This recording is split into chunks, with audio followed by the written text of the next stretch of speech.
دوستو یزید وہ بدبخت انسان ہے کہ جس کے ماتھے پر اہل بیت کے ساتھ ظلم کرنے کا سیاہ داغ موجود ہے۔ میرے سامنے روایت کھلی ہے، عن ابی ذر قال سمعت النبی صلی اللہ علیہ وسلم، حضرت ابو ذر رضی اللہ تعالیٰ عنہ فرماتے ہیں کہ میں نے نبی کریم صلی اللہ علیہ وآلہ وسلم کو فرماتے ہوئے سنا، یقول اول من یبدل سنتی رجل من بنی امیہ یقال له یزید۔ کیا سنا؟ رسول اللہ صلی اللہ علیہ وسلم نے فرمایا کہ میری سنت کو بدلنے والا پہلا شخص بنو امیہ سے ہوگا جس کو یزید کہا جائے گا۔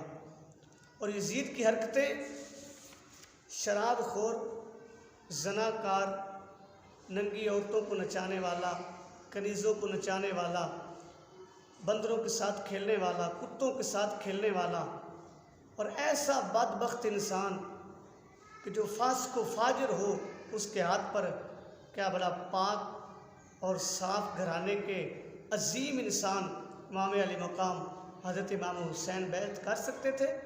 اور یہاں تک اس کا کفر بھی موجود ہے۔